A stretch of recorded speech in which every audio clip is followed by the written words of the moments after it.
Pra gravar. Vocês tinham que ter me avisado, me emocionaram, eu fiquei sem coisa pra gravar. Deu ruim. Gente, e ficou foda, ficou massa demais. Ainda bem que eu não gravei a primeira parte, senão eu ia ficar com vergonha de ser exposto na net, nas redes. Não. Ah, Maria, tu é fogo, Mariazinha. Gurizada, então olha aqui o mapa, eu até vou aumentar aqui, ó, dar uma aumentada. Nós temos então o vice-reino do Rio da Nova Espanha, que era um dos antigos, junto com o vice-reino Peru, que era também dos antigos desde o início do processo de colonização. E agora a gente vai ter o vice-reinado do Prata, olha o tamanho do vice-reino do Prata que vai surgir, e também o vice-reino de Nova Granada. Notem que vocês vão perceber que existem algumas capitanias, tá? As capitanias, gente, ela tem um aspecto, sempre quando tu vê capitão, alguma coisa com capitão, tem teor militar envolvido no meio, tá? As capitanias, normalmente, elas eram criadas em zonas e locais que existiam a necessidade de conflitos diretos da colônia da coroa espanhola com ou indígenas ou populações indígenas habitantes dessa área, como a questão do Chile, por exemplo, a Capitania Geral do Chile. Os caras vão brigar com os Mapuche durante todo... Brigar não, né? No contexto da colônia eles vão negociar com os Mapuche, mas nunca vão conseguir conquistar aquela região inteira, só a parte centro-norte do Chile. E, por exemplo, também ameaças estrangeiras, que é o que vai acontecer com a Capitania Geral de Cuba, por exemplo, que era um local extremamente cobiçado, não só pela Espanha, mas por também outros locais, outros impérios europeus, certo? Então, quando vocês virem capitania, sempre vai ter esse teor militar. A decadência do Império Espanhol. Agora de uma revolta que é muito foda. É a revolta mais louca e maravilhosa que existe na face da Terra. Certo, gente? É a maior revolta indígena que a gente vai ter durante todo o período colonial, que é a revolta de um cara chamado Tupac Amaru II. Lembre-se que eu falei com vocês lá na aula de colonização da América Espanhola, e podemos dizer que essa praticamente é uma aula de continuidade daquela aula de América Colonial Espanhola. Essa revolta aqui é de um cara chamado Tupac Amaru II. Eu falei do Tupac Amaru I. Esse cara vai pegar o exemplo do Tupac Amaru I e vai se utilizar desse elemento simbólico de uma resistência indígena e se utilizar também da ideia dele ser um descendente da dinastia Inca, que nunca se soube muito bem. Ele era membro de uma elite indígena, mas nunca se soube muito bem que ele tinha laços sanguíneos com as elites incaicas, mas ele vai se utilizar disso, principalmente pelo nome, e vai colocar o nome dele de Tupac Amaru II. O nome dele é Gabriel, alguma coisa que eu não me lembro o nome. Ele era um mestiço, era um cacique indígena, mas mestiço, letrado, tá? Era um cara muito importante, muito respeitado, não só pelas elites indígenas, mas também principalmente pela elite crioula. Ele era um cara muito rico, ele tinha uma possibilidade, como é que se diz, uma possibilidade financeira bastante desenvolvida para aquela época, para um mestiço. Podemos dizer que ele, de uma certa maneira, era membro de uma elite crioula, tá? Membro de uma elite, só que ele não era branco, né? Ele era membro de uma elite mestiça, podemos dizer assim. Vai ser a maior revolta, certamente, vai ter várias, tá? Mas essa é certamente a maior revolta indígena colonial. Ótimo que tu falou, Rayana. Tupac igual rapper. Justamente o nome Tupac Amaru Shakur, que a chata Shakur, que é a mãe do Tupac, vai dar em homenagem vai dar ao rapper Tupac Shakur, maravilhoso, do qual eu sou um grande fã. Vai ser em referência, em homenagem ao Tupac Amaru II. Tá? Porque o Tupac Amaru, na realidade, o segundo, ele vira uma grande representatividade de liderança contra o colonialismo, tanto espanhol, mas de todos os colonialismos, e um membro contra esse sistema de opressão, para vocês verem. Então ele vai ser exemplo, por exemplo, para o próprio Che Guevara, para os lideranças do Black Panther, dos Panteras Negras nos Estados Unidos. Então todos os movimentos anticoloniais, sempre um símbolo vai se tornar o Tupac Amaru II, tá? Mas é em homenagem, que bom que tu lembrou, eu tinha me esquecido de falar isso. Mas eu já tinha falado sobre o Tupac Amaru I, que também tem essa questão da homenagem. Tupac é o nome dele. Tupac é um nome inca, tá? Tupac Amaru é um nome de uma liderança indígena, que na realidade tem dois Tupac Amaru, por isso que ele é o Tupac Amaru II. Tupac Amaru I foi uma liderança indígena que foi o chamado último inca. foi aquele que resistiu, o último Inca a cair dentro do Império Incaico para os colonizadores espanhóis.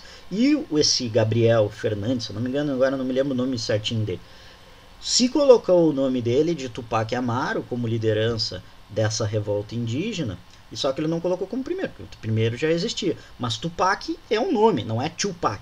Por exemplo, Tupac depois usou a ideia do Tupac, mas Tupac é um nome, Tupac é um nome inca, tá? O nome do Tawantinsuyo, ok? Eu não sei o significado certinho em Quechua, mas é um nome inca, certo?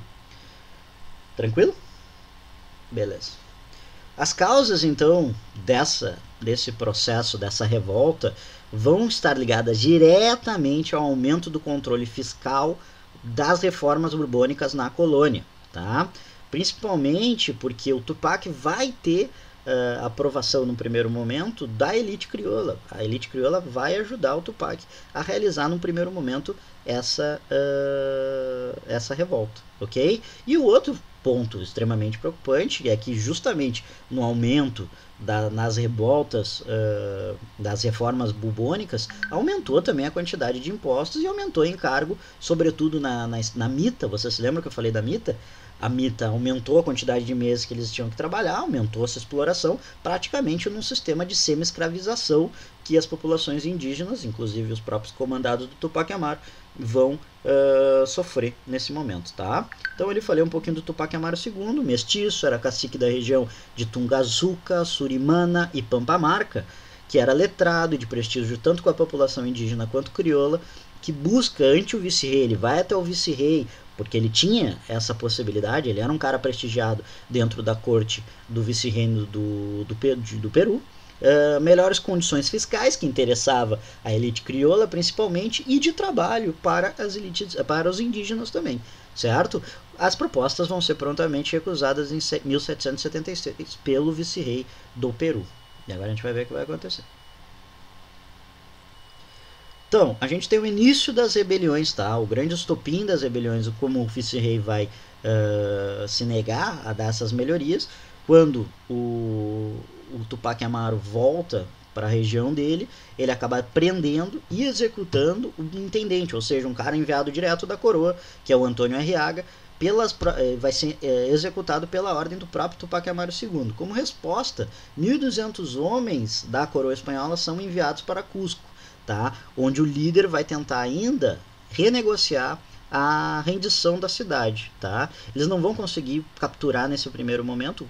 Tupac Amaru conquista Cusco, mas ele acaba não ficando na cidade. Eles vão ter que sair da cidade e começar uma campanha, na realidade, captando tropas por todos os Andes, gente. E eles captam tropas que chegam a cerca de 60 mil indígenas. É muita gente. Tu imagina 60 mil indígenas. Então isso bateu pavor em toda a elite. Não, primeiramente, a elite dos chapetones, mas nesse momento, devido ao teor popular que cada vez ficava maior da rebelião do Tupac Amaru, a própria elite crioula vai começar a enxergar com maus olhos essa rebelião que ela estava apoiando num primeiro momento, certo? Depois de conquistar inúmeras vitórias, os rebeldes começam a ameaçar a elite crioula, que, traindo o movimento, entregam Tupac Amaru para o exército da coroa. Eles vão entregar o Tupac Amaru, vão dizer a localização onde ele estava escondido dentro dos Andes, e o Tupac Amaru vai ser executado, vai ser preso, vai ser esquartejado. É um horror a morte dele. Ele vai ser amarrado, os 4 membros dele, um em cada ponto, vai ser puxado por um cavalo, tá? Que era muito comum as execuções assim dentro da América Espanhola, tá? Dessa época. Então ele vai ser executado em 1781, toda a família dele é executada, mas vai se tornar uma das principais lideranças históricas da resistência indígena, tá, gente? Ficando conhecido como o último Inca. E aí o que eu quero que vocês percebam que dentro, olha a fisionomia, olha essa foto aqui do lado, eu botei ela por gosto, tá? A figura dele nessa foto já demonstra o caráter mestiço dele, certo? Então ele usa roupas de uma certa maneira ali, o sapatinho, toda essa questão, que são roupas de teor espanhol, digamos assim, europeu. A própria face, tu vê que é uma face miscigenada, indígena e coisa, estou me ligando aqui, meio índio, meio europeu, isso, uma face miscigenada, mas ele usa esse brasão que ele utiliza aqui no meio, essa corrente que ele vai utilizar, é um símbolo que os incas usavam quando eram incas, certo? As lideranças do Tahuantinsuyo utilizavam quando eram incas. Então percebam esses aspectos, que ele pega também cultura, aspectos da cultura indígena, mas também pega aspectos da cultura europeia, justamente essa ideia da miscigenação e a criação do cidadão, digamos assim, latino-americano. Então ele se forma um dos símbolos principais da luta contra as opressões colonizadoras até os dias de hoje, certo? Vocês conheciam o Tupac Amaru II? O primeiro vocês conhecem, porque eu apresentei para vocês. Vocês conheciam o segundo? Não? É massa, né? Eu acho fantástica. Tem até filme, tem um filme peruano, se eu não me engano, uma vez eu assisti. Se eu conseguir mandar e eu achar com legenda, eu mando pra vocês. É legalzinho, assim, é um filme bem legal. Tá? Decadência do Império Espanhol. Então vamos começar a apresentar a decadência por si só agora, principalmente pela questão das guerras, tá? Primeiro, a Guerra dos 7 anos, que vai durar, vejam só, 7 anos, olha que loucura, que vai causar, gente, um grande rombo no tesouro espanhol, levando a um aumento de impostos nas colônias através das reformas borbônicas. Vocês já perceberam que as reformas borbônicas elas vão estar dentro da ligação, principalmente total, dessa decadência do império, principalmente porque ela vai estar ligada a essa questão fiscal, gente. Questão fiscal, aumento de impostos, em todo momento da humanidade, sempre gerou indignação da população. Tá? E aqui não vai ser diferente, ainda mais esses caras que estão sendo oprimidos, sobretudo a elite crioula, que não tem participação política dentro do projeto da colônia. A única que tem era o cabildo, e agora o cabildo perdeu um certo ponto a sua legitimidade com a vinda das intendências. Então esses caras vão começar a se enfraquecer, eles vão começar a brigar por ter um momento político. Quem dá renda praticamente para toda a colônia são os colonos, certo? São os nascidos aqui, não a máquina burocrática espanhola, certo? Vai expor também de uma certa maneira a inferioridade que a Espanha vai ter ante aos outros impérios que a gente vai ter ascensão, sobretudo a Inglaterra e a França nesse momento. A Espanha deixa de ser o grande império que a gente vai ter no mundo no século XVI, XVII, tá? E a partir desse momento ela já está totalmente em decréscimo, está totalmente em decadência, certo? Na questão militar. Invasão aqui talvez seja o mais relevante das questões de guerra, tá? A invasão do Napoleão à Península Ibérica, porque simplesmente o Napoleão vai destituir o rei da Espanha e vai colocar o irmão dele, que é o José Bonaparte, no trono, chamado José I, no trono. Ele vai destronar o rei da Espanha, que é o Fernando II, e vai colocar, Fernando VII, e colocar o seu irmão José Bonaparte no trono da Espanha, certo? E o que acontece? Por que vocês acham que se tirar o rei vira uma questão, digamos assim, importante para o processo das independências?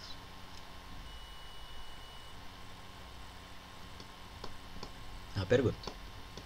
Por que vocês acham que se tira o rei vira uma questão... Tira uma figura de rei legítimo, né? Porque o Fernando ele era um rei legítimo. Mas se tu tira essa figura, por que tu acha que vai causar a independência? Esse processo de independência é direto. Ele tira o rei e começa o processo de independência. Porque daí o colonizador perde força. Tá, por quê? Esse é o ponto que eu quero chegar. Perfeito, Júlio, mas aí eu quero... Por que ele perde força?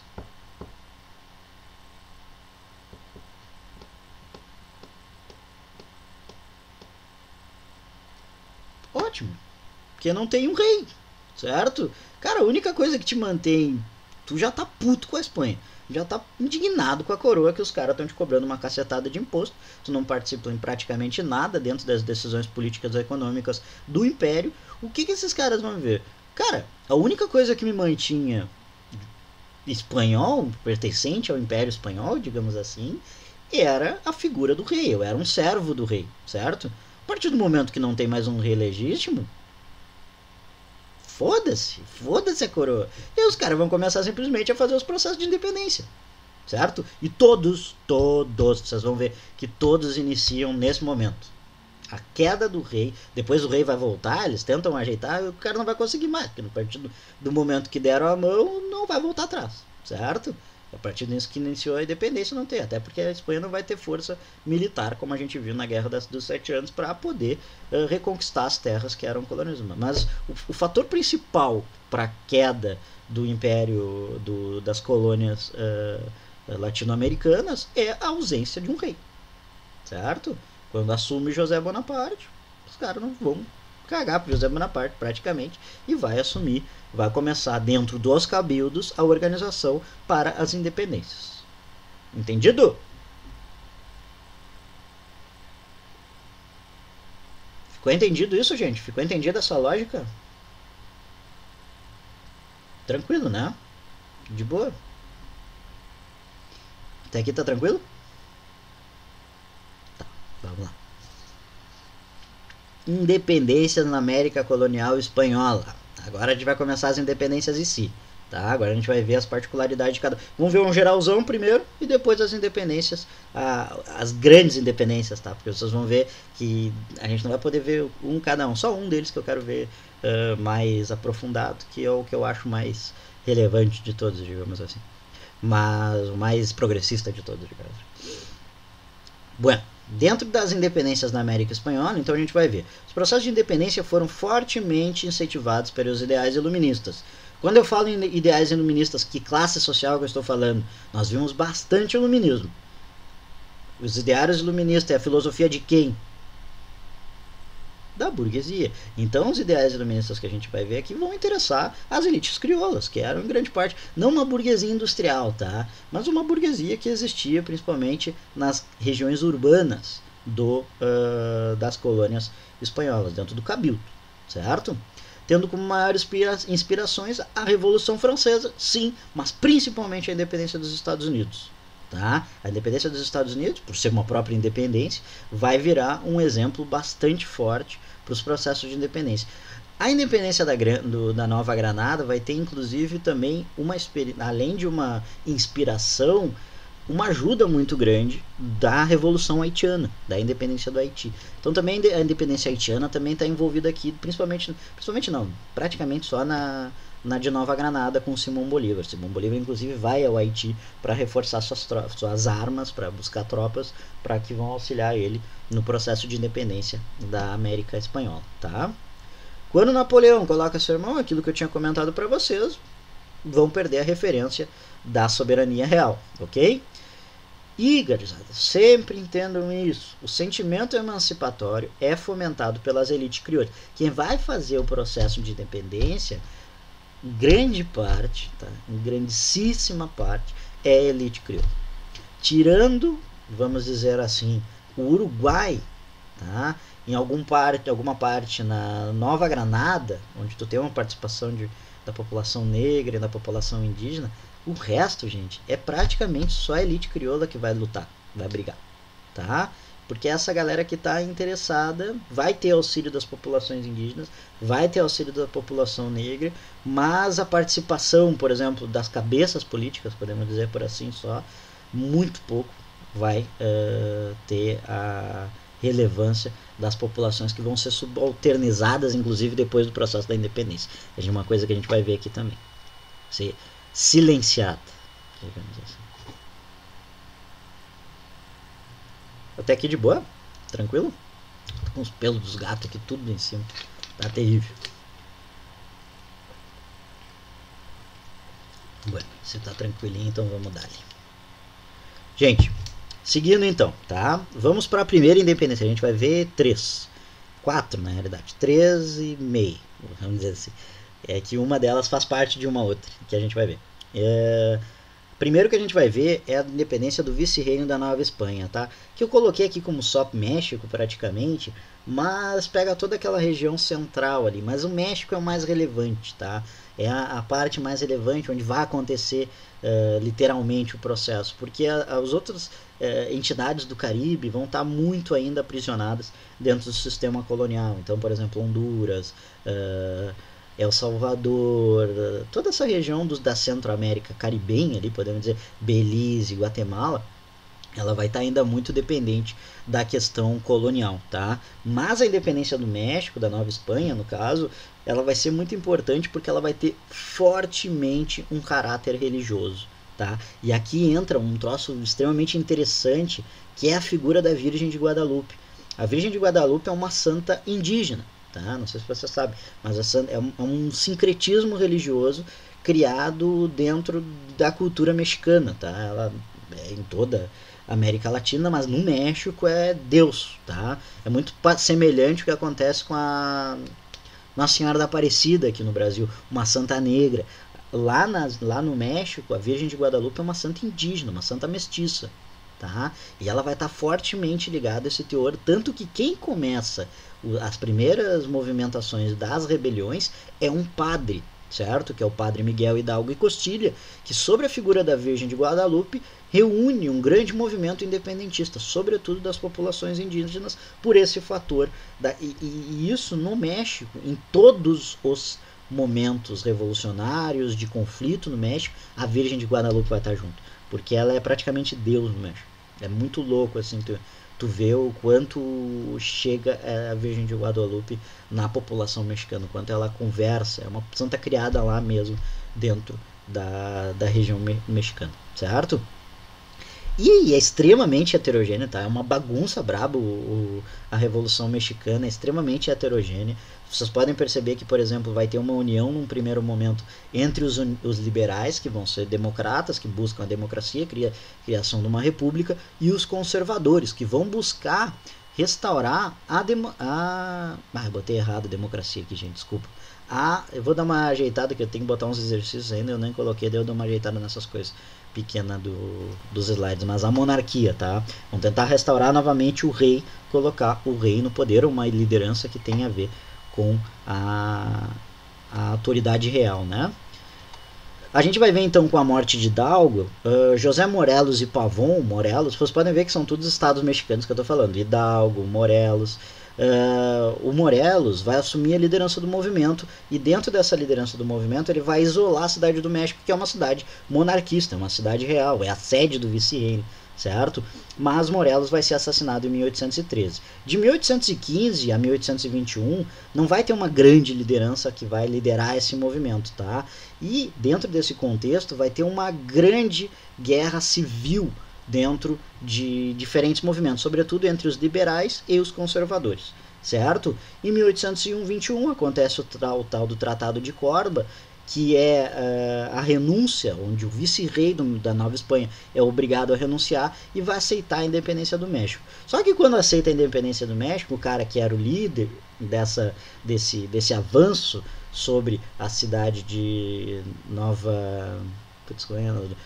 Cidade do México, que é o Agostinho de Iturbide, vai se autodeclarar imperador. Então o Brasil não é o único local onde a gente vai ter imperador, porque no México houve essa coisa meio bizarra, que é esse imperador mexicano por 2 anos, que vai de 1821 e 1823. Obviamente a população não aceitou bem isso, lutou tantos anos em guerra para a abertura de uma democracia ou de uma república ou de um outro sistema de governo, não para deixar um cara que se autodeclara imperador do nada, não tem nenhuma legitimidade para ser imperador. Então vai ocorrer uma outra rebelião que é instaurada para tirar o poder do Iturbide, e em 1823 esse imperador é deposto e é criado os Estados Unidos do México. Vejam só, os Estados Unidos do México, para vocês verem a influência que os Estados Unidos vai ter na criação do Estado mexicano, tendo o nome, olha só o nome do cara, Guadalupe, em homenagem à Virgem de Guadalupe,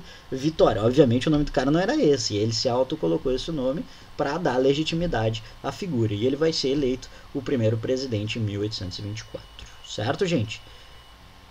Cara, é tudo meio assim as independências, tá? Não é essa coisa brasileira que pai, não tô mais afim de voltar para Portugal, na real a gurizada aqui é massa, digo ao povo que fico, independência ou morte.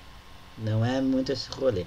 Aqui é uma parada bem mais complexa, bem mais heterogênea, não tem essa figura centralizada, é meio bagunçado, assim, vocês vão ver que todas elas é meio bagunçado, tá? Ficou entendido? Fala comigo.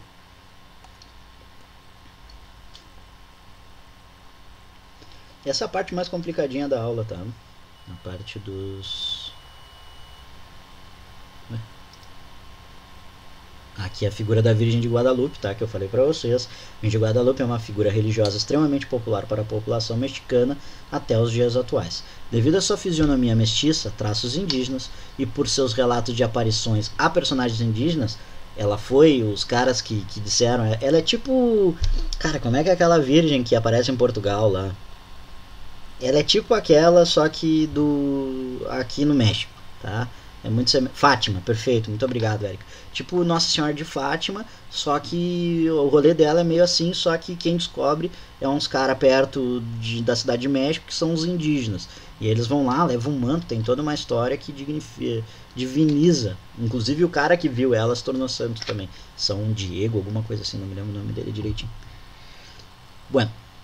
E aí ele vai se tornar a padroeira. Em todos os processos da história mexicana onde tem essas históricos de conflito, tu vai verificar a presença dela, a independência do México, a Revolução Mexicana e a Reforma Mexicana, certo? É muito interessante a figura de Nossa Senhora de Fátima, de Guadalupe. Independência do vice-reino de Nova Granada, tá, gente? Que eu coloquei ali como Colômbia, Panamá, Equador e Venezuela. Venezuela é uma capitania, tá? Ela não tá incluído, mas tá, Porque não ia falar de uma coisa assim, tá junto, tá? Porque vai virar depois. Tô com, como é que é, rinite? Vocês me emocionaram aí, ó, bem feito. Vou ficar passando o nariz a aula inteira na frente de vocês. Vamos lá. Com a ausência da legitimidade, então, no trono, como a gente tinha comentado, todas as vezes isso vai acontecer, as diferentes províncias de Nova Granada começam a formar juntas de governo. Quando eu falo juntas de governo aqui, em qualquer momento, juntas de governo sempre vão ser formadas no cabildo. Tá? O que é uma junta de governo? São governos autônomos que não vão responder mais à coroa, certo? E onde é que ficavam essas juntas de governo? No cabildo. Tá? Então, sempre quando eu colocar aqui juntas de governo, é cabildo. Leiam assim, tá bom? Em 1811, foi possível criar uma unidade entre as províncias, que eles ficaram chamadas como Províncias Unidas de Nova Granada.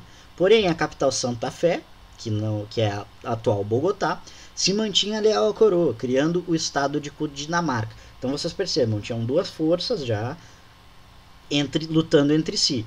Uma liberal, uma independentista, que era as Províncias Unidas de Nova Granada, e a outra uma realista, que era o estado de Cundinamarca, que era leal à coroa ainda.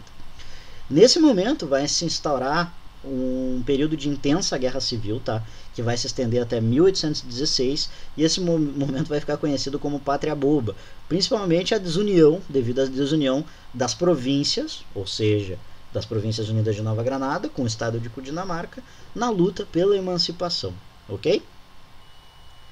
Então vocês percebam, é bagunçado? É, mas elas têm uma certa constância, certo? São vários elementos, normalmente é crioulos lutando contra chapetônios, que vai desencadear numa guerra civil, que depois vai desencadear numa conquista dos crioulos, da elite crioula que vai se unir, certo?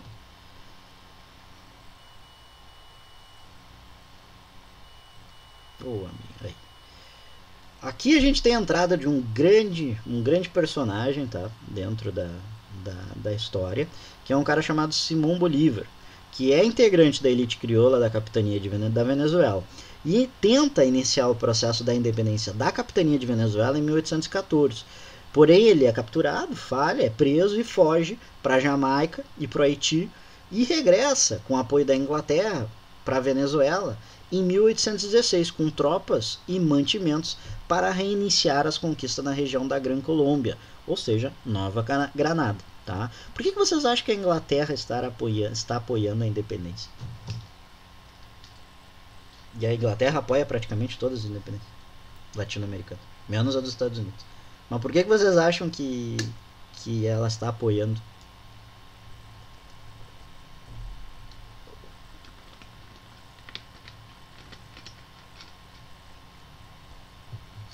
Para ter um tipo de vantagem comercial? Sim, verdade. Isso mesmo. Mas eu quero melhorar isso aí. Sei que vocês podem melhorar isso aí. Que vantagem comercial que ela vai ter aqui?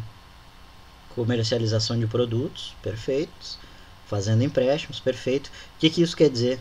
Qual é a imposição de que economia ela quer colocar aqui? Imposição de qual tipo de teoria econômica ela quer implementar nesse momento aqui, na América Latina? Não se esqueçam que o período colonial é uma economia do antigo regime, mercantilismo, né? O Estado absolutista controla todas as ações econômicas das colônias. Qual é o sistema econômico que libera a economia dos antigos regimes? Como é que é o nome desse sistema econômico?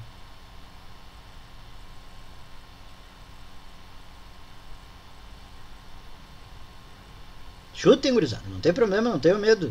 Capitalismo, sim, é a forma mais atual, é o capitalismo, tá certo? Mas é a forma, como é que se dá o nome dessa forma atual de liberar o capitalismo, para que o capitalismo se libere e flua dentro das economias? Se libera, liberalismo,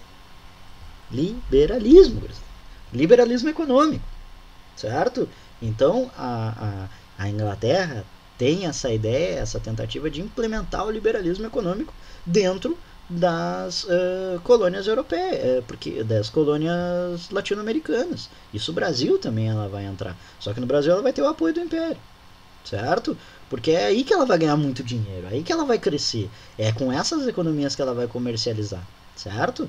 Então a intenção da Inglaterra, além de enfraquecer o Império Espanhol, pela questão das possessões que o Império Espanhol vai ter, mas principalmente pela questão do liberalismo econômico, certo? Pelos mercados que ela vai conquistar dentro da região latino-americana, ok? Então, sob a liderança de Simão Bolívar e de Antônio Sucre, eu não me lembro agora o primeiro nome do Sucre, que é uma liderança, um general, que é talvez o número 2 desse processo revolucionário aqui, a população crioula, em conjunto com os negros, indígenas e mestiços, formam um grande exército popular para a expulsão dos espanhóis da América, que vão ser derrotados definitivamente em 1821. Tá?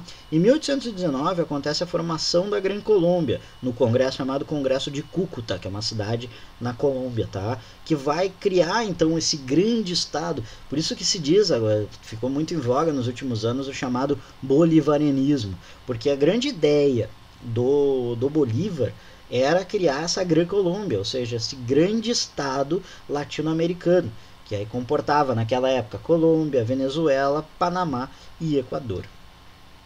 Certo? A Assembleia Constituinte vai formalizar então uma Constituição da Gran Colômbia, certo? Uma Constituição independente da Gran Colômbia, e vai ter uma república centralista, ou seja, uma república centralizada no poder na mão do seu presidente escolhido. E o presidente escolhido vai ser o próprio Simão Bolívar, certo? Aqui, em 1822, ocorre um dos momentos mais históricos da América Latina, que foi o encontro entre os grandes dois libertadores da América, que é o Bolívar e o San Martín. Isso vai acontecer no Equador em 1822. Diz que eles se trancaram numa sala e ficaram umas 3 horas conversando. Ninguém sabe o que eles conversaram lá dentro, mas deve ter sido um encontro bem massa, duas figuras extremamente importantes. O San Martín a gente vai ver daqui a pouco o porquê, certo? Quando depois o Bolívar ele vai ajudar a libertar o Equador, ajuda a libertar o Peru, a Bolívia, quando ele volta, ele percebe a desintegração então desse grande estado que eles tinham criado, que é a Gran Colômbia, certo?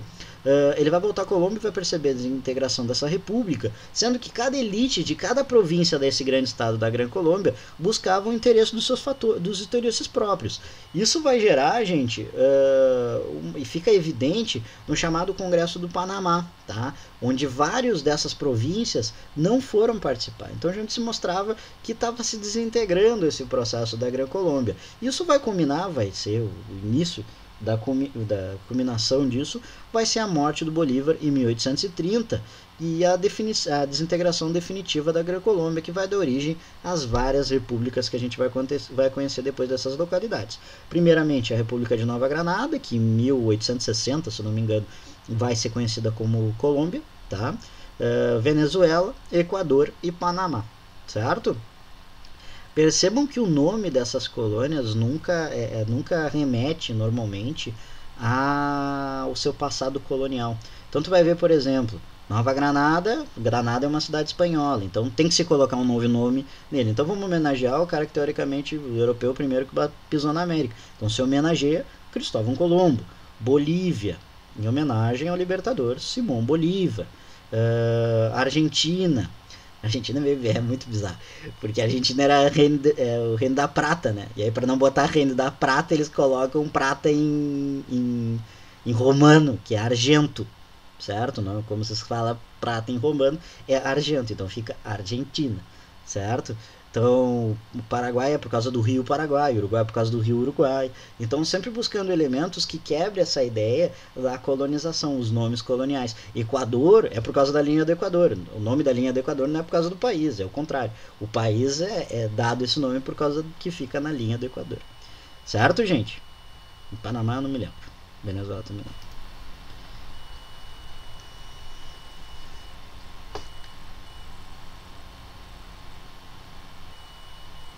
Agora vamos para a nossa última independência, que é a independência aqui da gurizada na nossa volta aqui, da gurizada do vice-reino do Prata, que pega Argentina, Paraguai, Uruguai, Chile, Bolívia e Peru, certo?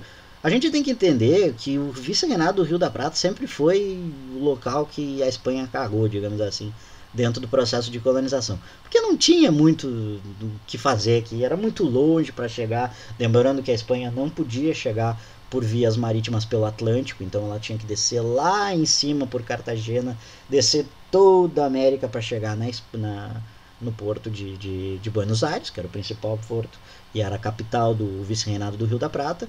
Então eles meio que cagavam assim, para o reino pro vice-reinado do Prata, para essa região. Muito, inclusive, desse processo de colonização são portugueses que auxiliam fazer no vice-reino do Prata. Então tu vai ter uma colonização portuguesa muito importante dentro de Buenos Aires, sobretudo, uma colonização portuguesa bastante importante. E lembrando que Buenos Aires e o Rio da Prata tem esse nome da prata porque escoava muita prata por ali. Tá? Mas a prata que escoava por ali era legal, gente. Toda é contrabando. Toda a prata que saía por Buenos Aires, por exemplo, e por isso tinha muito português lá, era prata contrabandeada, certo? Então os caras botam o nome do rio de contrabando de prata. É bizarro tu imaginar isso. Então, tu tem esse exemplo muito grande do Rio da Prata, tá? E esse foi o último a ser criado, gente, como a gente viu dentro da questão das reformas borbônicas, e consequentemente gozou de autonomia durante todo praticamente o período colonial devido ao pequeno interesse da coroa espanhola na região, certo? A gente vai ter um interesse muito grande, tá? Da Inglaterra nessa região. Não é à toa que a gente tem uma influência bem grande inglesa na cidade de Buenos Aires. Almirante Brown, por exemplo. Tu tem várias. O Porto de Buenos Aires, tem várias. Na cidade de Buenos Aires tem várias referências inglesas. Principalmente porque, inclusive, eles foram tomados pelos ingleses em certos momentos da sua história na cidade de Buenos Aires, tá? Os ingleses chegam a tomar Buenos Aires em 1816 e também a cidade de Montevidéu, que fica na frente de Buenos Aires, tá? Do outro lado, na outra margem do Rio da Prata. E do lado fica a colônia de Sacramento. Tá tudo bem pertinho um do outro, certo? Todas essas cidades estão ligadas na questão, como a gente viu aqui, vocês devem ter visto na aula de, se eu não me engano, na aula de ciclo do ouro do Brasil, vai estar relacionada a essa briga Portugal e Espanha pelo controle do escoamento da prata na região do Rio da Prata, certo? Do contrabando do Rio da Prata. Os colonos então vão se organizar, os colonos espanhóis vão se organizar e expulsar os ingleses, tá? Devido à falta de referência central novamente, com a destituição do rei da Espanha em 1806, os crioulos vão buscar se organizar na junta de Buenos Aires, novamente. É o que eu falei para vocês, é confuso, mas segue praticamente o mesmo padrão. Não tem o cara lá como referência, eles se organizam dentro do cabildo e inicia o processo revolucionário. Aí dá um merdeiro gigante, uma guerra civil normalmente, e aí depois eles vão se decidindo como é que vão fazer. Cria federação, vai ser nas províncias, é tudo mesmo balaio, é meio confuso, mas é tudo mais ou menos os mesmos balaios de coisa que acontece, certo? Então, na Junta de Buenos Aires, que um episódio ficou conhecido como a Revolução de Maio. Você pode se lembrar, por exemplo, a Avenida 9 de Maio, em Buenos Aires, que é a avenida quando eles tiveram 9 de maio de 1810, certo? Que praticamente declara, e realmente é o momento que é uma cisão da cidade de Buenos Aires, que é importante dizer, a província de Buenos Aires com a coroa espanhola.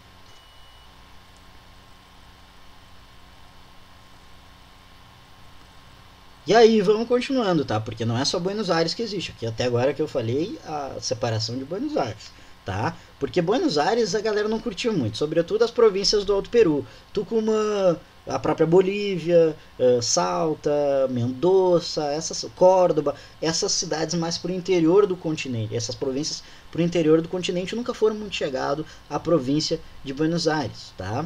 Até hoje existe uma briga muito grande entre Buenos Aires e o resto da Argentina, certo? Então, o Paraguai, por exemplo, é um que não vai aceitar a junta de Buenos Aires, vai simplesmente dizer, ó, vocês se virem, na realidade eu agora me tornei independente. O Paraguai, então, é o primeiro deles que se torna independente em 1811. Em 1816 ocorre a criação das Províncias Unidas do Rio da Prata, sobre o modo federalista, ou seja, cada província ia ter a sua autonomia, tá? Elas iam ter suas próprias legislações, iam ter suas próprias autonomias, porém a capital dessas Províncias Unidas do Rio da Prata ia ser Buenos Aires. Mais ou menos o que aconteceu lá com as Províncias Unidas da Nova Granada, onde a capital ficou Santa Fé, tá? Cúcuta, desculpa. Cúcuta ficou a capital.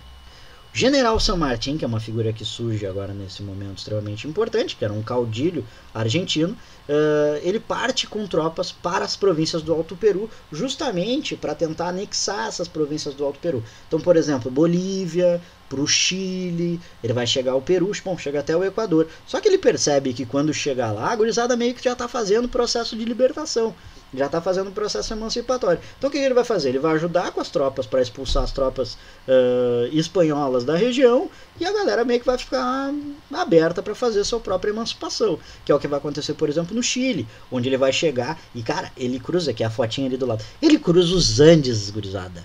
Ele não está indo do Brasil aqui no litoral gaúcho, que é esse, ele está cruzando os Andes, ele cruza 3.000, 4.000, 5.000 metros de altura, num frio desgraçado, as altitudes louco, e ele cruza com um exército, gurizada. Então, assim, ó, eu tenho minhas críticas com o San Martín, mas puta merda, o que eles fizeram foi muito foda. Atravessar na perna, a cavalo, muita gente morreu, obviamente, a cavalo com as tropas, a Cordilheira dos Andes, é terrível, terror, terror. E esses caras vão conseguir fazer isso lá em 1815, 16, daí dependendo do país. E eles vão chegar no Chile, por exemplo, o Chile vai se emancipar em 1818, tá? Principalmente com o general O'Higgins, que é um grandíssimo, desculpa o nome, um grandíssimo filho da puta. É um cara que vai matar uma quantidade gigantesca de indígenas depois, mas é o cara que faz o processo de libertação junto com San Martín no Chile, tá? Na Bolívia, no Alto Peru, que era conhecido a Bolívia, no Alto Peru. E também no próprio Peru, tá? Que vai ser uma das últimas a se libertar. O Peru, que era a sede do vice-reinado do Peru, certo? Que era a sede, digamos, a maior sede da colônia espanhola na América do Sul, a mais antiga, certo? Então a gente vai ter a desintegração das Províncias Unidas do Rio da Prata, principalmente depois da saída do San Martín. Ele vai se reclusar, se eu não me engano, ele morre numa fazenda reclusa. Ele sai dessa vida política e militar e vai ficar recluso numa fazenda, se eu não me engano, no Paraguai, certo? Mas a Argentina só vai ser reconhecida no formato atual, olha, vejam só, em 1863. Por que acontece isso a gente vai ver um pouquinho mais pra frente, tá? Gurizada, eu quero falar que eu acho extremamente importante a gente citar aqui, que é a independência do Uruguai, tá? Porque a independência do Uruguai ela vai ter algumas particularidades, tá? Primeiro, o território do Uruguai, o que a gente conhece como Uruguai hoje, ou a banda oriental do Uruguai, tá? É um território que vai ser historicamente disputado tanto pelos colonizadores portugueses quanto espanhol. A gente se lembra, por exemplo, da própria figura como é que chama a cidade? Meu Deus, Colônia de Sacramento, tá? E aí Colônia de Sacramento, o próprio Montevidéu foi criado para fazer como é que se chama? Concorrência com Colônia do Sacramento, dentro daquela margem oriental do Rio da Prata, certo? Então é um local historicamente de fronteira e de disputa, certo? Dentro desse contexto dessas figuras, o caudilho chamado José Artigas, tá? E aqui uma figura muito importante, comanda a tomada da cidade de Montevidéu em 1810. Vejam que é tudo o mesmo momento, 1808, 1810, 1811, é todo momento, é o momento que não tem rei. É o momento que não tem rei, certo? E comanda o governo, vai comandar o governo certamente mais progressista das nações recém-independentes. Isso vai durar de 1810 a 1814, que defendia, por exemplo, o fim da escravidão. Na carta, na Constituição desse governo da Artigas, um dos itens, em 1814 eles estão fazendo, um dos itens é o fim da escravidão, gurizada. Eu pena que eu não achei a carta na internet, mas eu tenho ela em arquivo, depois eu tenho que procurar nos meus materiais da época da faculdade. E é muito doido, cara, é o que eles chamam de revolução dos de abarro, certo? Os de baixo. É uma revolução feita e realmente é. Tudo bem, o Artigas era a liderança, era uma liderança, um grande latifundiário, mas quem faz a revolução, principalmente muito forte a população negra e principalmente a população indígena e mestiça, certo? Então, de todas, ela é certamente a mais progressista, certamente é a mais inclusiva de todos, tá? A gente vai ver então, como a gente viu nas aulas de vinda da família real para o Brasil, a invasão da Cisplatina em 1816 por tropas portuguesas, apoiadas principalmente pelo grande rival dos Artigas, que era o Cabildo de Buenos Aires, que era a junta de Buenos Aires. Ela era contrária à tomada de Artigas da cidade de Montevidéu, porque queria que fosse integrada às Províncias Unidas do Rio da Prata, certo? A província Cisplatina, então, vai tornar uma província do Reino de Portugal e Brasil Agrários. Como eu falei para vocês, o Uruguai, por 12 anos, foi uma província do Brasil, certo? Do Brasil, primeiramente Portugal, até 1822, e depois do Brasil por 6 anos, certo? O Uruguai fazia parte do Brasil, ok? E em 1828 a gente vai ter onde se culmina a expulsão das tropas brasileiras por tropas crioulas, ou seja, por tropas de integrantes da região do Uruguai e das províncias vizinhas, principalmente da região de Santa Fé, da região de Entre Rios, tá? Que é aqui na Corrientes, que é quase na fronteira com o Rio Grande do Sul aqui, que são chamados os 33 orientais, tá? E aí foi declarada a independência do Estado Oriental do Uruguai, em 1828, certo? E o Uruguai é um dos primeiros a abolir a escravidão também, mesmo depois de independente. Meus caros e minhas caras, estão vivos? Acordados? Despertos? Estão gostando? Jonathan, por influência dos ingleses, também, tá? Inclusive, na real, num primeiro momento, inclusive Montevidéu vai se apoiar a monarquia, tá? Mas os ingleses estão na volta sempre. Tu vai ver que eles vão estar na volta sempre. Todos os processos de independência vão estar influenciados pelos ingleses, todos, inclusive do Brasil, tá? Então, isso é uma coisa que a gente tem que manter na nossa mente. Questão dos escravos, sim, porque a questão dos escravos está ligada ao liberalismo também. Por que está ligado ao liberalismo, tá? E por que o Brasil, por exemplo, não está ligado ao liberalismo? Cara, o que produz o Uruguai? Carne, doce de leite. O Uruguai não produz porra nenhuma, só carne, praticamente, tá?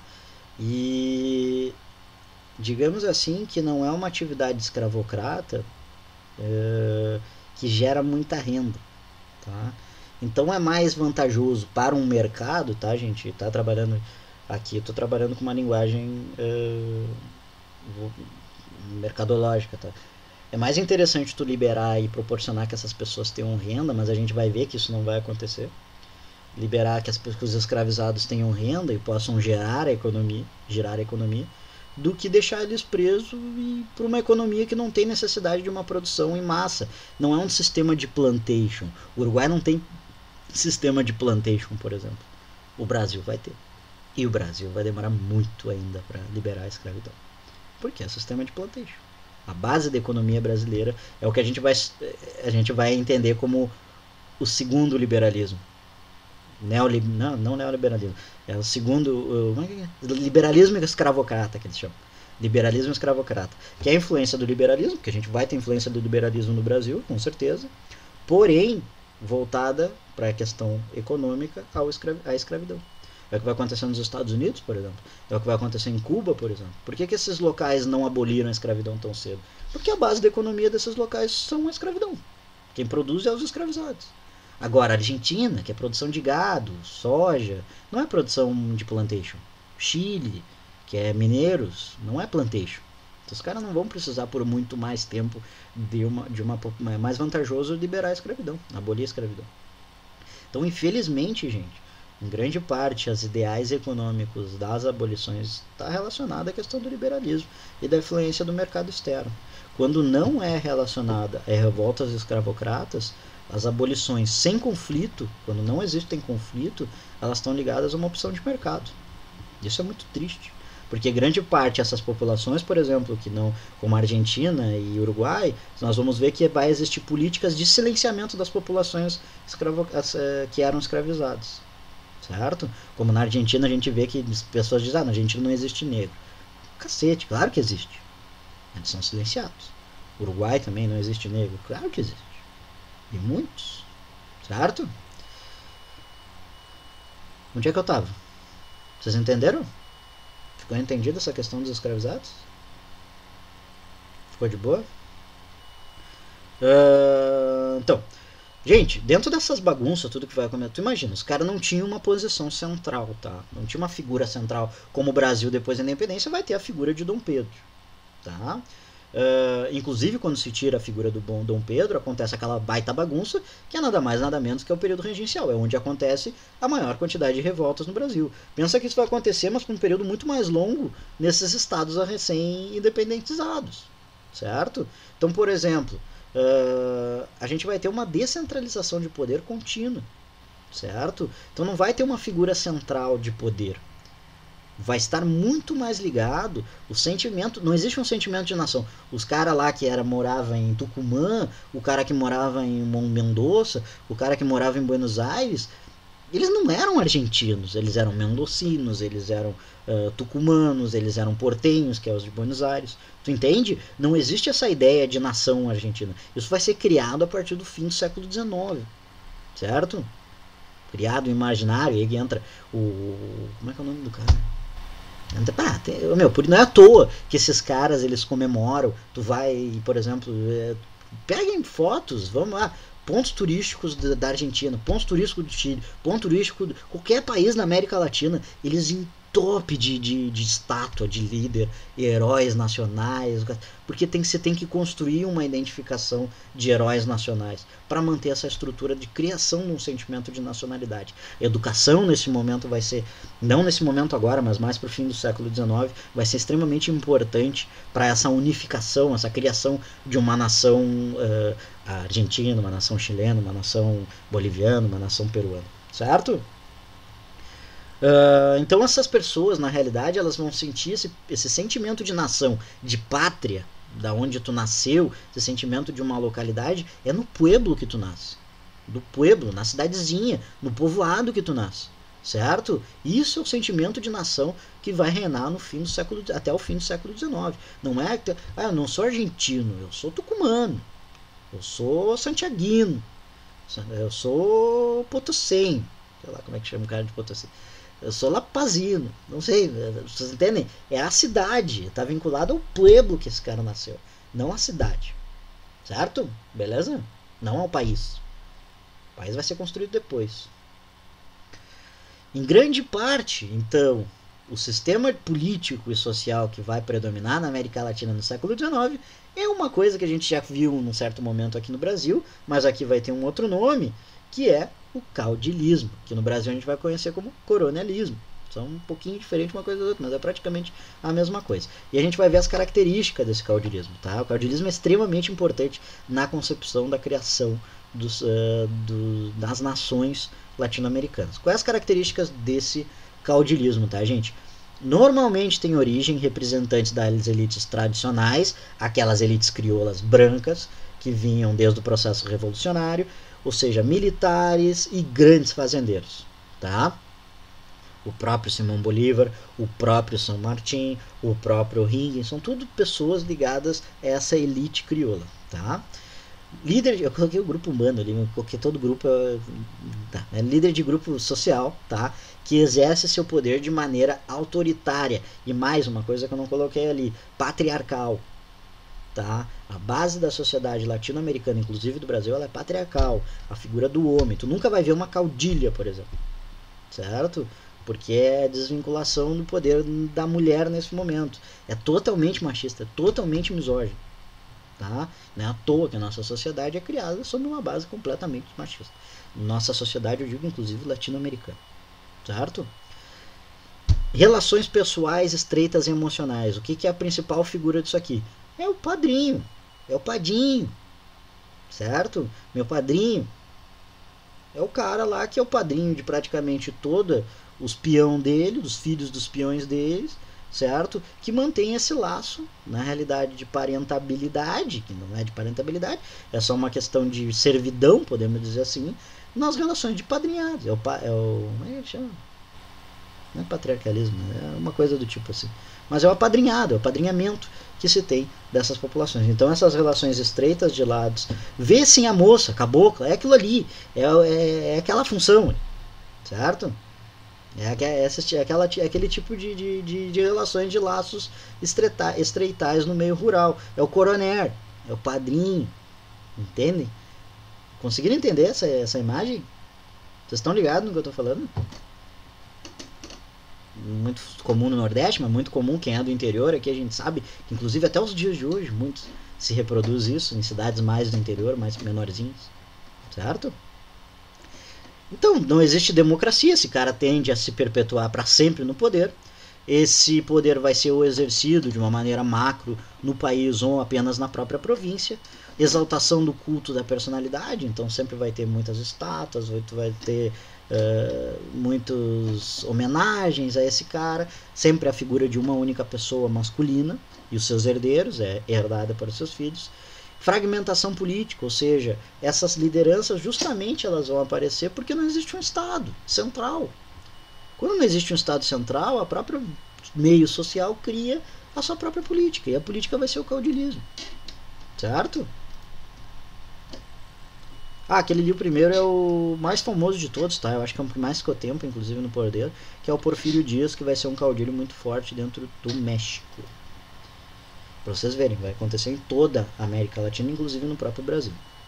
Devido à dificuldade de uma constituição de projeto de nação, os caudilhos viram a referência então governamental de distintos países e mantêm seu poder através da força e das relações emocionais interpessoais. Que a gente tinha comentado depois, um resuminho. Contribui para a expansão imperialista dos Estados Unidos na América Latina, tá? A gente vai ver o porquê disso um pouquinho mais além. E mantém a estrutura fundiária concentrada, latifúndio, monocultura e agroexportação. Vai ser uma economia voltada principalmente para a produção de produtos para o exterior, não para a produção interna do país. Então, por exemplo, a Argentina vai ser grandes caudilhos relacionados ao trigo, mas principalmente ao gado. No Chile, relacionado à mineração e ao agroflorestamento. No Peru, relacionado à uva, plantio de uva, sabe? Sempre para exportação, nunca para mercado interno. Então, para um resuminho ali do caudilho, então, poder político central, mais propriedade da terra, mais uma liderança militar. Esses três argumentos principais da estrutura do caudilho. Aqui um outro, que é um caudilho argentino muito importante, que é o Justo José de Urquiza. Tem coisa ainda e eu tô atrasado. Não tá tão. Gente, isso aqui é muito importante, tá? Isso aqui é um elemento muito importante dentro da nossa aula. Dentro dessa formação desses estados nacionais, devido a essa herança escravocrata de uma sociedade baseada sobretudo na pigmentocracia, ou seja, a tua ascensão social está ligada à pigmentação da tua pele, ou seja, pessoas negras e pessoas com fisionomia indígena vão ter uma possibilidade menor de ascensão social, e assim que é estabilizada a racialização dentro da sociedade latino-americana, brasileira e também nas outras, tá? Não é só aqui no Brasil, nas outras também. A elite branca das nações latino-americanas realiza um projeto de higienização social. A gente trabalhou uma vez essa ideia de termo de higienização racial. O que é essa ideia de higienização racial, vocês se lembram?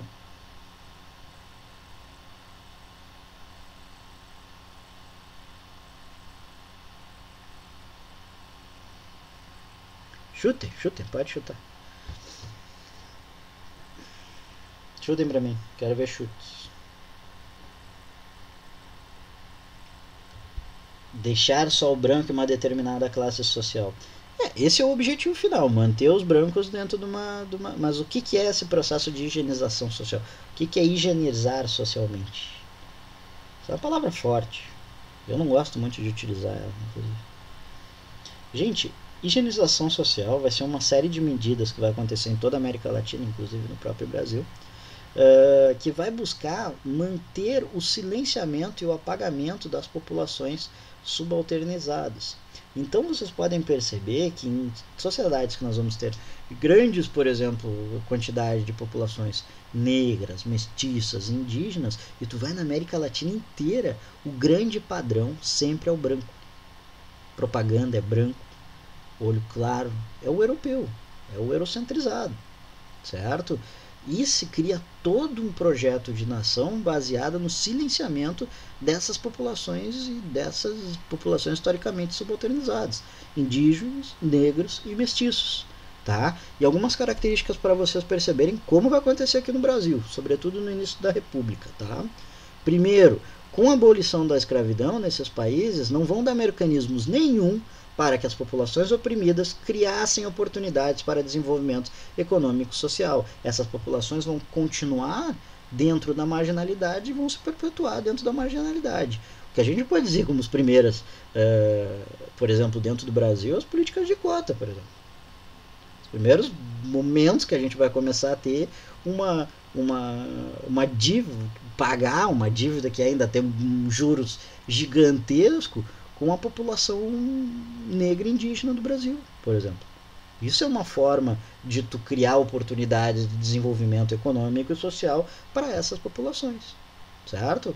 A política de cotas entra dentro, mas a política de cotas é quando? É agora, gente. É agora. O fim da escravidão no Brasil é 1888. Mais de 100 anos depois vão começar a criar políticas. Em 2008 começa a adentrar na URGS, mas a lei de cotas e reserva de vagas é de 2012, tá? Como legitimidade, a lei é de 2012, para o cara ter obrigatoriamente uma quantidade X, eu acho que é metade, se não me engano, obrigatoriamente em cada universidade pública é 2012, certo? Isso é muito triste, gente, isso é muito bizarro, certo? Em outros lugares da América ainda é pior ainda, precisa ser mais louco ainda.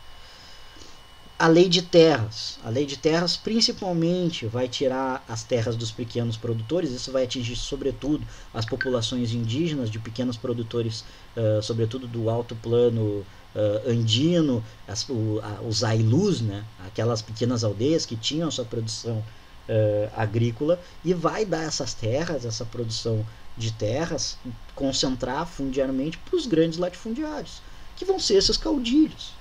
Certo? Então todos os momentos de processo de criação dos estados nacionais sempre vai ter isso: abolição da escravidão, lei de terras e a chamada lei da antivadiagem. O que é a lei da antivadiagem, gente? Vai forçar essas populações a se manterem sempre marginalizadas, tá? E perda de identidade, sobretudo. Vou explicar aqui no Brasil que fica mais claro o que é a lei da antivadiagem. No Brasil vai pegar, sobretudo, proibição da capoeira, proibição do samba, proibição de todos os elementos que a gente vai entender como elementos de identificação da cultura dessa população subalterna. Então esses caras vão destruir culturalmente e ao mesmo tempo vão manter essas populações em marginalização.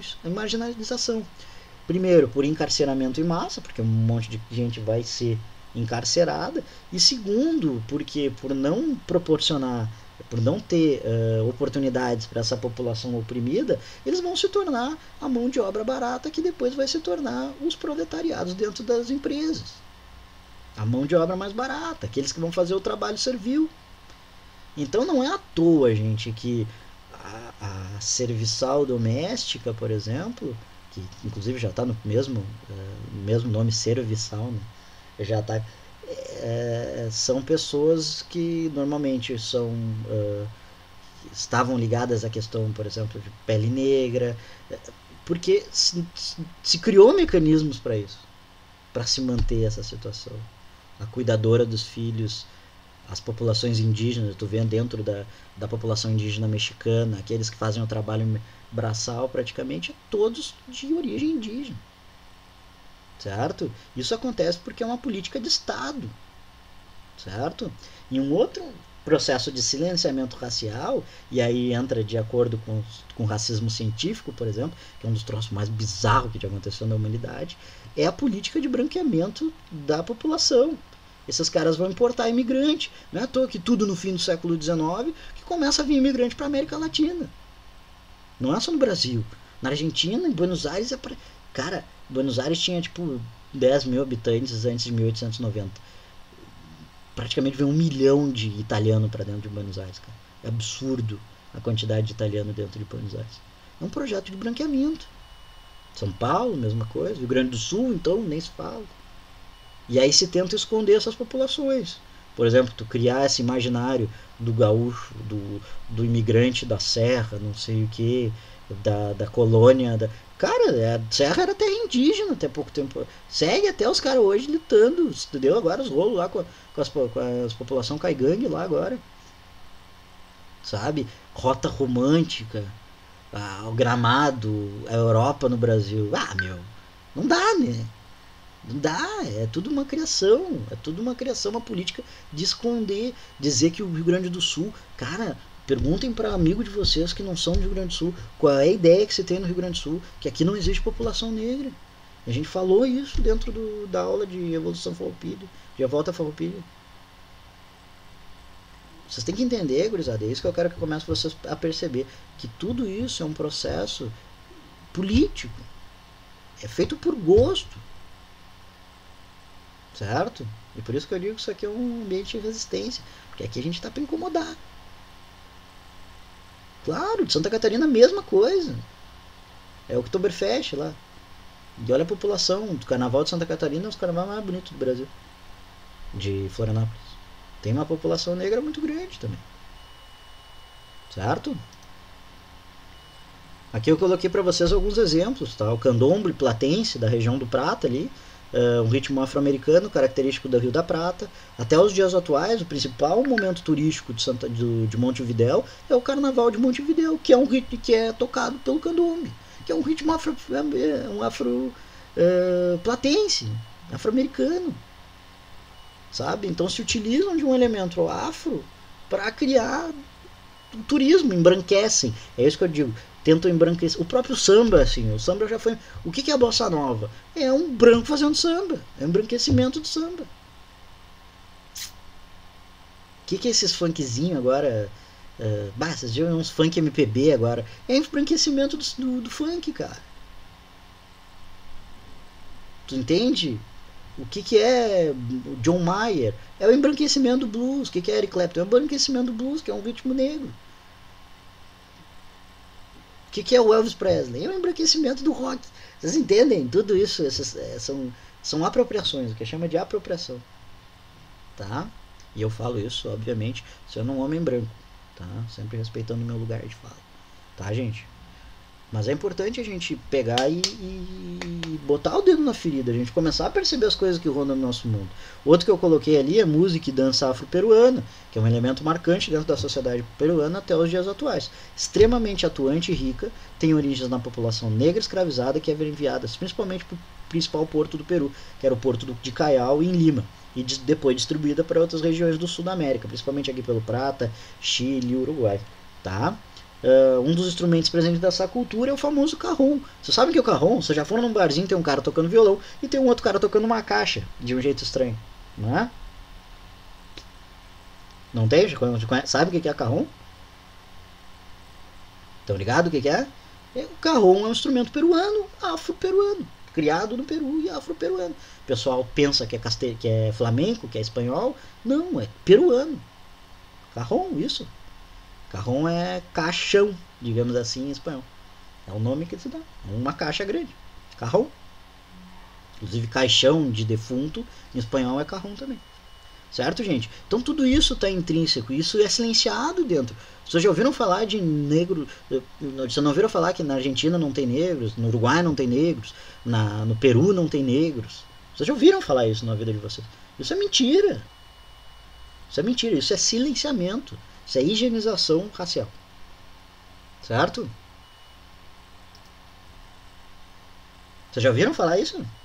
Eu tô falando, perguntei pra vocês. Já ouviram falar esse discurso? Não tem negro. É o mesmo discurso que utilizam aqui no Rio Grande do Sul. Não tem negro no sul do país. Mentira.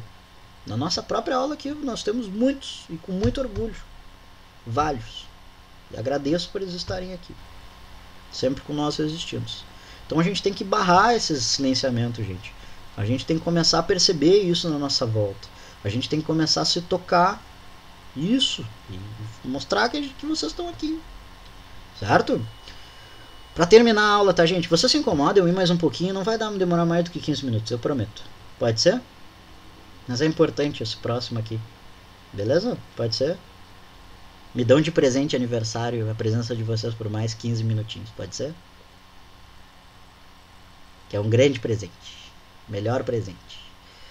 Gurizada, então vai ter uma ocupação forçada dessas elites e do capital estrangeiro do território ainda não explorado pelo domínio colonial. Porque o que acontece? Principalmente com essa questão da terra, esses caras vão ver que vão necessitar de mais terra para aumentar seu controle político e social dentro da colônia. Então, isso vai acontecer em todos, inclusive aqui no próprio Brasil. É nesse momento que começa o avanço para terras como Mato Grosso, para a região do Centro-Oeste, para a região Norte, sobretudo, para a Amazônia. É nesse momento que a gente vai ter as chamadas campanhas do deserto.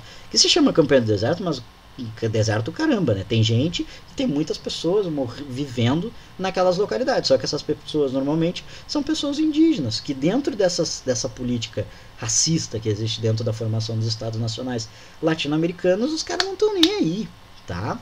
Então, a partir dos anos 70, a primeira campanha do deserto que a gente vai ter, eu coloquei dois exemplos aqui de como isso acontece. O presidente argentino Júlio Roca iniciou uma campanha militar para ocupar o território da Pampa, tá? Que é o centro-sul da Argentina, e o território da Patagônia Argentina, expulsando ou dizimando todas as populações indígenas que viviam nessa região. Tá? Então a Patagônia, que todo mundo vai lá, Perito Moreno, Ushuaia hoje, era a população indígena que vivia até 150 anos atrás lá, gurizada. E foi expulso, principalmente gringo. Até hoje é uma das regiões mais caras da América. Tirando os Estados Unidos, da América, um dos locais mais caros para tu ir na América. Certo? Por essa pouco povoamento, concentração de terra, grandes empresas, principalmente florestais na região da Pampa, na região do sul, lá da Patagônia também tem turismo, é muito grande. É só gringo que tem lá, é só gringo que comanda praticamente essas regiões, e branco. Tá? Campanha de domínio do Bill.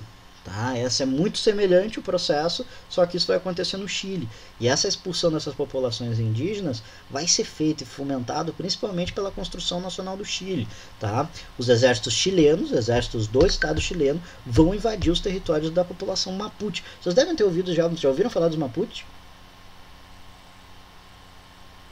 Os Mapuche, essa aqui também aparece na Argentina. Muitos que foram expulsos na campanha do deserto também eram Mapuche. Mas os Mapuche, até os dias de hoje, os caras estão brigando lá para manter seu território com o exército chileno. É bizarro, gente. Eu tive a oportunidade de ir lá, inclusive fiz meu TCC dentro da faculdade sobre os Mapuche. E é muito doido, meu. É zona de guerra. De noite troca de tiro, assim, no meio dos matos, assim. Os Mapuche, até os dias de hoje, lutando pela predominância e autonomia dentro desses territórios. É muito doido a gente imaginar que isso continua acontecendo seguidamente nessas localidades. Aqui, gente, e aí para onde vai essa galera que vai expulsa? Esses mestiços, esses indígenas que vão ser expulsos? Meus caros, esse é o gaúcho. O cara que vai ser expulso, esses indígenas que viviam na Pampa, esses indígenas que viviam no Mapuche, no centro-sul do Chile, e, por exemplo, os caras que vão viver no México, a mesma coisa, em toda a América Latina, vai ser os que a gente chama de banditismo social, mas os tropeiros, o bandoleiro, tá? Aqui no Rio Grande do Sul, na região do Prata é o gaúcho, tá? Que é fruto desse processo da desapropriação da terra de pequenos produtores de origem indígena ou mestiça, que é legada à própria sorte, tá? E ruma pelo território da Pampa em busca de trabalho em grandes propriedades para sustentar a si mesmo e as suas famílias. Muitos deles serão o grande escopo presente nas milícias formadas pelos caudilhos. Tá? Os exércitos caudilhos, grande parte, eram baseados nesses gaúchos que estavam soltos, não tinha outra opção.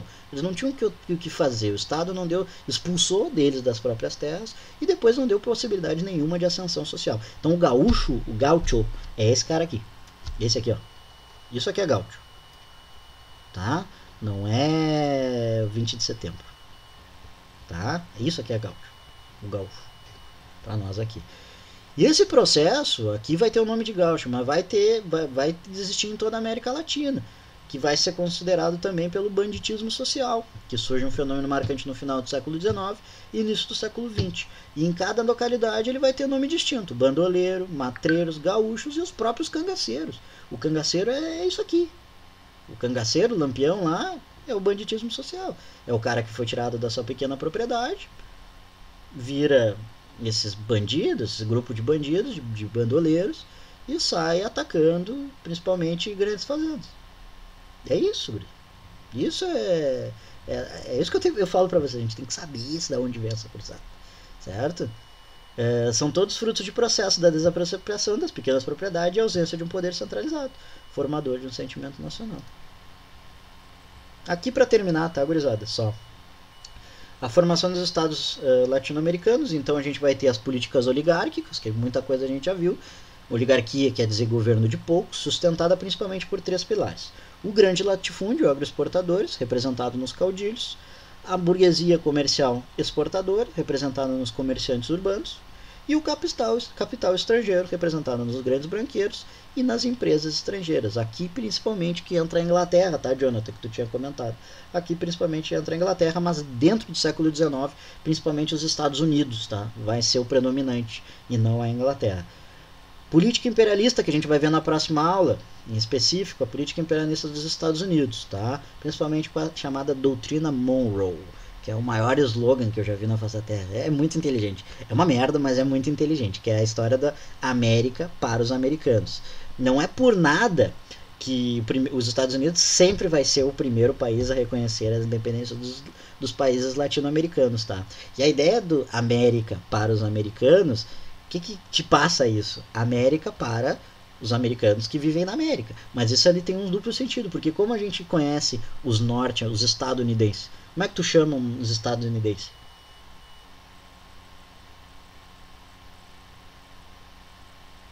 Não é norte-americano. Como é que tu chama? Não é norte-americano.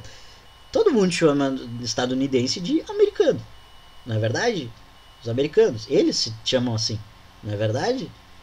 Mas teoricamente eu sou americano, vocês são americanos também, certo? Então essa ideia, na realidade, ela tem um duplo sentido e mostra essa política imperialista: América para os norte-americanos. Vamos fazendo a tradução real dela: América para os estadunidenses, certo? Então vai uma exploração mineradora, sobretudo na Bolívia, mas muito forte no Chile, tá? No norte chileno. Exploração de produtos agrários em toda a América Latina, e também a questão do Canal do Panamá. Mas isso aqui a gente vai ver mais especificamente na próxima aula, tá? Eu quero só falar ligeirinho sobre alguns conflitos internos entre as nações latino-americanas que vão ser predominantes no século XIX, tá? Na próxima aula a gente vai falar da Guerra México-Estadunidense, que foi de 1846 a 1848, tá? Não vou falar mais tanto dela. A Guerra do Paraguai também vocês vão ver, mas talvez a mais que vocês não vão ver em outro momento é a chamada Guerra do Pacífico, que foi uma guerra entre Peru e Bolívia de um lado contra o Chile, tá? E foi uma guerra principalmente pelo aumento do território, sobretudo dos chilenos. Eu vou mostrar aqui para vocês a guerra do território, do conflito entre Peru, Bolívia e Chile, tá?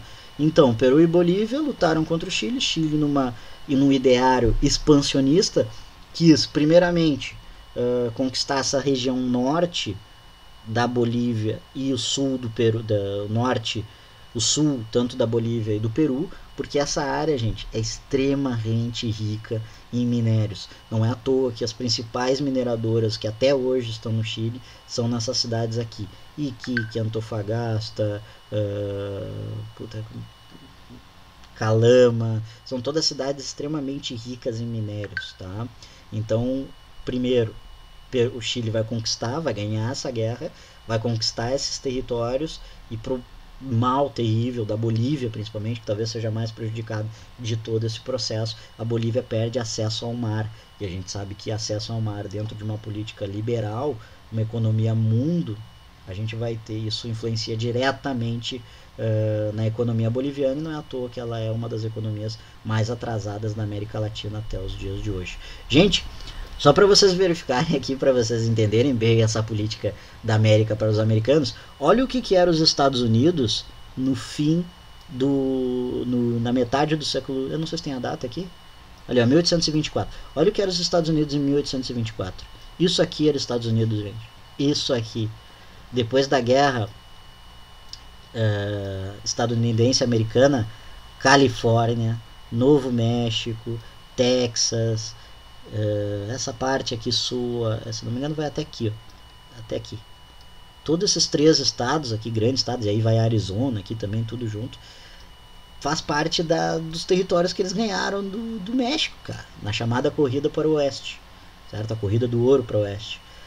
Não é à toa que as cidades da Califórnia se chama Los Angeles, Sacramento, San Diego, não é The Angels, San Diego, Sacramento, não é assim, é porque a origem é mexicana, a origem é espanhola, certo? Texas era o nome dos indígenas que viviam dentro daquela região, certo? Dallas, tudo são nomes espanhóis, que têm origem espanhola, certo? Porque eram territórios espanhóis e depois mexicanos. Ai, gente, vocês me emocionaram tanto hoje e eu só queria agradecer a vocês. Espero que vocês tenham gostado. Não sei mais o que falar pra vocês. Falei tanta coisa já pra vocês. Vocês devem estar cansados. Agradeço imensamente o carinho de todo mundo. Espero que vocês tenham gostado da aula. Se ficou alguma coisa confusa, por favor, entre em contato, tá? Mas é isso.